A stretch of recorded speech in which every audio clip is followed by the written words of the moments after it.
asosiasi dipulangkan ke negerinya, dan negara bertanggung jawab untuk itu semua. Ya, dan seluruh dunia dan negara Indonesia bertanggung jawab. Alhamdulillah, jadi ini sudah disetujui.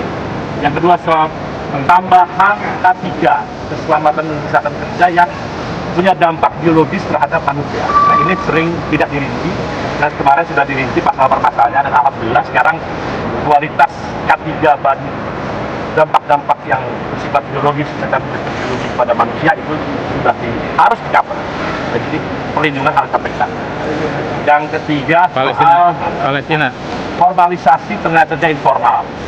Kita ini di seluruh dunia banyak tenaga kerja informal yang dia tidak punya proteksi apa-apa. Ya, karena itu sekarang harus ada cara bagaimana yang informal ini menjadi formal.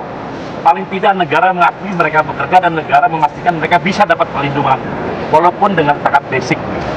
Nah, ini disepakati tahap-tahapnya, dan saya rasa di Indonesia juga sudah mulai, walaupun kita 10 tahun terakhir tenaga kerja formal kita malah berkurang, kita 10 juta orang berkurang.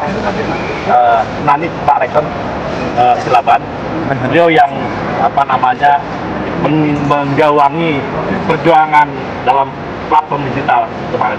Hidup Pak Rekson. Ya, Pak Rekson silakan nanti menyampaikan. Yang terakhir soal Palestina.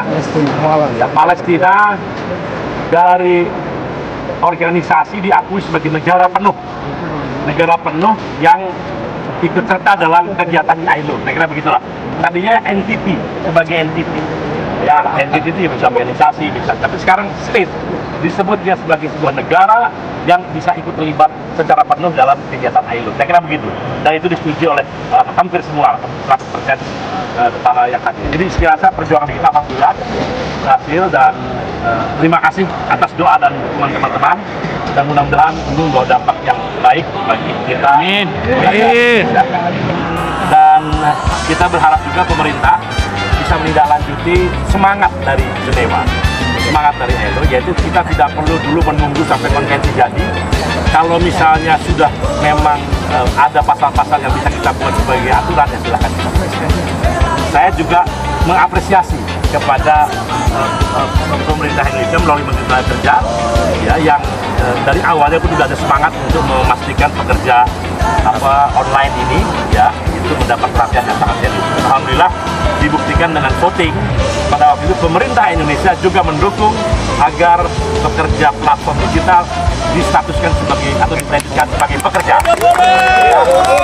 Buruh dan pekerja, buruh dan hidup aja. Hidup.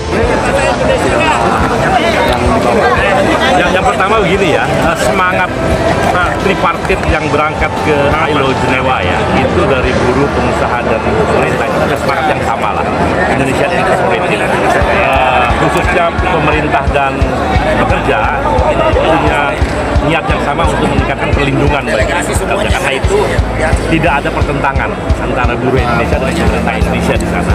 Dalam berbagai voting kita selalu satu suara. Ya, alhamdulillah, termasuk salah satunya kepada platform ekonomi digital, kemudian peningkatan perlindungan pada dampak-dampak biologis, kemudian juga kepada pekerja laut internasional, dan semua votingnya itu satu arah, satu iring. Jadi kita alhamdulillah dengan pemerintahan yang sekarang, buruh punya harapan besar adanya perbaikan kesejahteraan dan peningkatan perlindungan bagi mereka, dan itu dibuktikan ketika kita berada di Jenewa itu.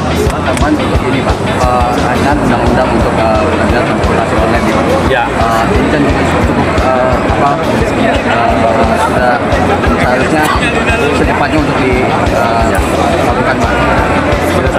Oke, seperti dinyatakan tadi bahwa dengan adanya semangat dari ILO Jenewa untuk menjadikan regulasi itu sebagai konvensi itu undang-undang dunia lah, konvensi dan konvensi, dan meminta negara-negara untuk meratifikasi dengan rekomendasi itu bukti bahwa dunia udah punya semangat yang sama. Nah, karena itu semangat ini memang belum detail pasal per pasal, baru dilakukan tahun depan.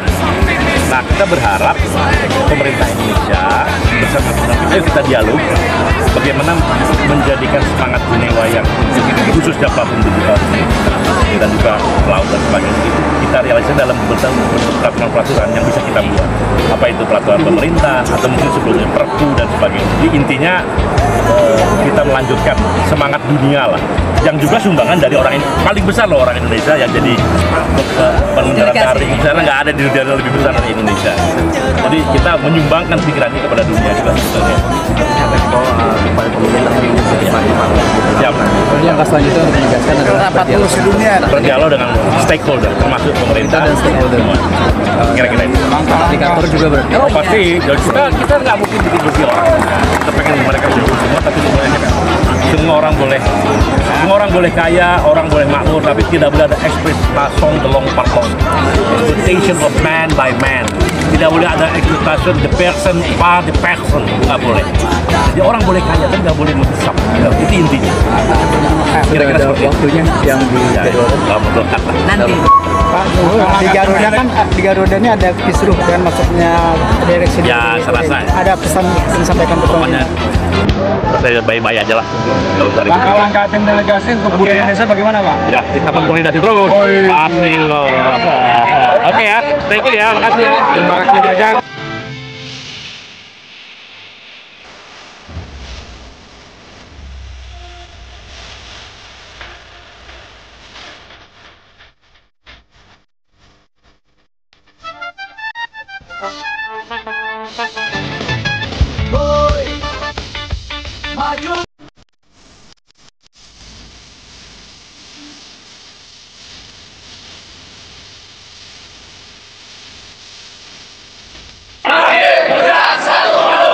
Lapangan!